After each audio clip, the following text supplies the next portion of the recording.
Let's mic news wrap. Let's mic news wrap में अब सुनते हैं दिन भर की अहम खबरें सिर्फ 10 मिनट में। सबसे पहले सुर्खियां। कोलकाता में खुली नेताजी की जेल की कोठरी। ममता बनर्जी ने शुरू किया तरुणेर स्वप्नो प्रोजेक्ट। मोदी बोले तमिलनाडु में डीएमके सरकार का काउंटडाउन शुरू। केरल में कहा यहां पड़ गई भाजपा की नींव। 5 दिन से धरने पर बैठे अभिमुक्तेश्वरानंद को तेज बुखार।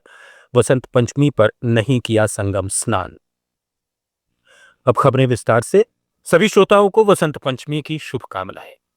आज ही नेताजी सुभाष चंद्र बोस की 129वीं जयंती भी है। नेताजी ने आजादी की लड़ाई में अहम भूमिका निभाई। खासकर 1937 में वंदे मातरम विवाद सुलझाने में उनकी मुख्य भूमिका थी। उन्होंने ही महात्मा गांधी को पहली बार राष्ट्रपिता कहा था। वे 1938 में कांग्रेस अध्यक्ष चुने गए थे। आइए सुनते हैं उनकी ओजस्वी वाणी। हमारा जो राष्ट्रीय झंडा है, ये झंडा का अर्थ क्या है, झंडा उत्तोलन का उद्देश्य क्या है। मैं समझता हूँ ये राष्ट्रीय झंडा हमारा जो राष्ट्रीय जीवन का प्रतीक है।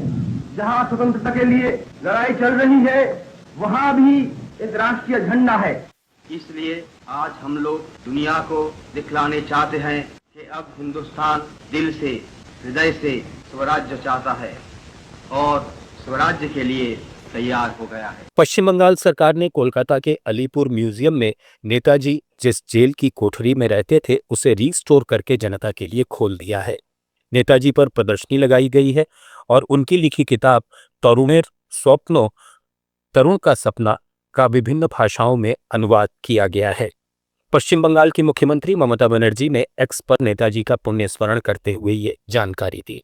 उन्होंने ये भी बताया कि नेताजी को श्रद्धांजलि देते हुए हमने तरुणेर स्वप्नो नाम से एक प्रोजेक्ट भी शुरू किया है, जिसमें राज्य सरकार सरकारी स्कूलों के कक्षा 11 के छात्र छात्राओं को पढ़ाई में सुविधा के लिए मोबाइल या टैब खरीदने के लिए 10-10 हजार रुपए देती है।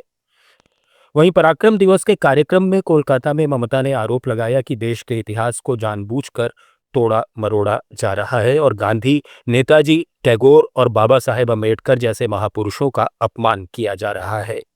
नेताजी के नारे दिल्ली चलो का हवाला देते हुए ममता बनर्जी ने कहा कि आज की दिल्ली साजिशों का शहर बन चुकी है, जो बंगाल की भाषा, संस्कृति और अस्मिता के खिलाफ काम कर रही है। Chief of defence staff general Anil Chauhan ने इस मौके पर आजाद हिंद फौज का स्मरण किया।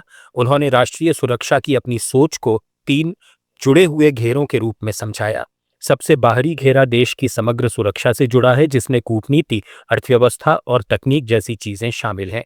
बीच का घेरा रक्षा से संबंधित है, यानी खतरों से कैसे बचाव किया जाए, और सबसे अंदर का छोटा घेरा सैन्य तैयारी और सेना की क्षमता पर केंद्रित है। सुभाष जयंती पर दिल्ली के जेएनयू में हुए कार्यक्रम में उन्होंने भारतीय सैन्य इतिहास का जिक्र करते हुए आजाद हिंद फौज का उदाहरण दिया, जो एकता और विविधता का प्रतीक थी, जहां अलग अलग जाति, धर्म, क्षेत्र और लिंग के लोग शामिल थे, लेकिन उसे भारी नुकसान भी झेलना पड़ा। कांग्रेस ने इस मौके पर पीएम नरेंद्र मोदी पर तीखा हमला बोला। कांग्रेस के नेता जयराम रमेश ने कहा कि प्रधानमंत्री इतिहास को तोड़ मरोड़ कर पेश करने में माहिर हैं। उन्होंने आरोप लगाया कि बीते महीने संसद में वंदे मातरम पर चर्चा के दौरान पीएम मोदी और उनके सहयोगियों ने राष्ट्रगान के इतिहास से छेड़छाड़ की कोशिश की, गुरुदेव रविंद्रनाथ टैगोर का अपमान करने की कोशिश की और नेताजी के योगदान को जानबूझकर दबाया। सच्चाई ये है कि वंदे मातरम पर फैसला गांधी, नेहरू, पटेल और नेताजी जैसे नेताओं की कांग्रेस वर्किंग कमेटी ने लिया था। जयराम रमेश ने सोशल मीडिया पर लिखा कि पीएम मोदी मनरेगा जैसी योजनाओं में बदलाव लाकर व्यवस्थागत तरीके से महात्मा गांधी की विरासत मिटाने की कोशिश कर रहे हैं। बढ़ते हैं आगे। प्रधानमंत्री नरेंद्र मोदी ने आज तमिलनाडु और केरल में रैलियां की। तमिलनाडु के चेंगलपट्टू में एनडीए की रैली में पीएम मोदी ने डीएमके पर जमकर हमला बोला। उन्होंने आरोप लगाया कि डीएमके परिवारवाद, भ्रष्टाचार, महिलाओं के अपमान और तमिल संस्कृति के क्षरण पर चल रही है, जिससे राज्य के मूल्य और विकास को नुकसान पहुंच रहा है। एनडीए की सरकार ईमानदारी, महिलाओं का सम्मान और सांस्कृतिक गौरव पर आधारित है। उन्होंने पूर्व सीएम जयललिता की तारीफ की कि उनके समय में कानून व्यवस्था मजबूत थी, लेकिन अब महिलाओं की सुरक्षा बड़ी चिंता है। डीएमके की सच्चाई पूरा तमिलनाडु जानता है। डीएमके के लोगों पर ही ड्रग्स माफिया के साथ मिले होने के आरोप लग रहे हैं। तमिलनाडु के फ्यूचर के लिए ये बहुत बड़ी चुनौती है। यहां शराब घोटाले को लेकर के भी लोगों में बहुत गुस्सा है। खासतौर पर हमारी माताएं बहनें डीएमके के इस रवैये से बहुत परेशान हैं। हमें अपने नौजवानों को ड्रग्स के शिकंजे से बचाना ही होगा। एनडीए को दिया गया आपका एक वोट तमिलनाडु को ड्रग्स माफिया से मुक्त। इससे पहले केरल में पीएम मोदी ने तिरुवनंतपुरम में रोड शो किया, 4 नई अमृत भारत ट्रेनों को हरी झंडी दिखाई, PM Svanidhi credit card launch किया और कई विकास परियोजनाओं की नींव रखी।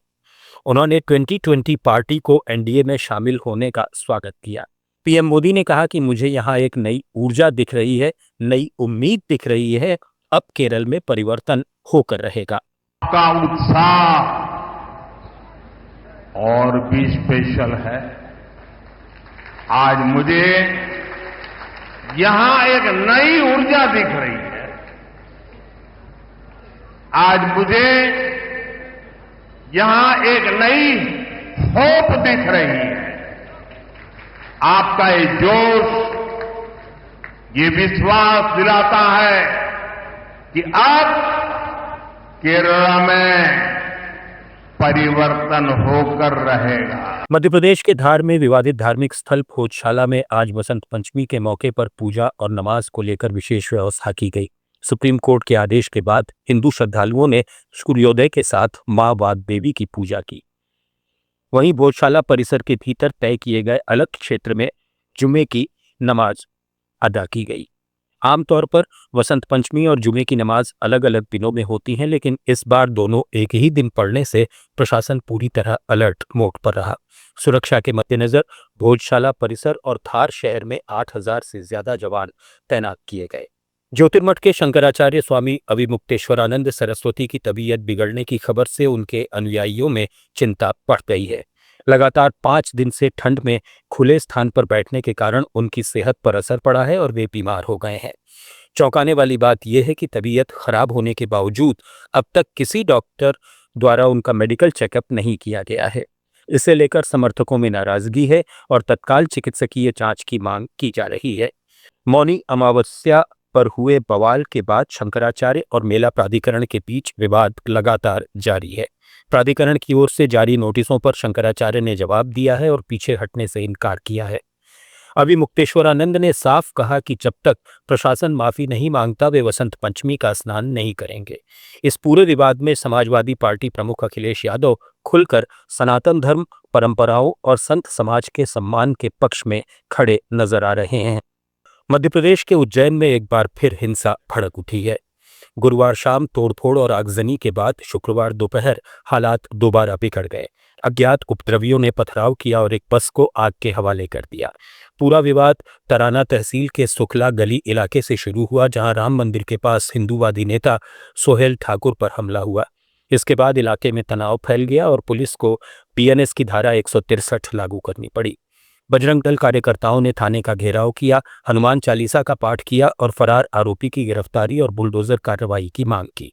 वहीं नई बाखल तकिया कलीम इलाके में पथराव हुआ, मोटरसाइकिल तोड़ी गई और घरों के शीशे टूटे।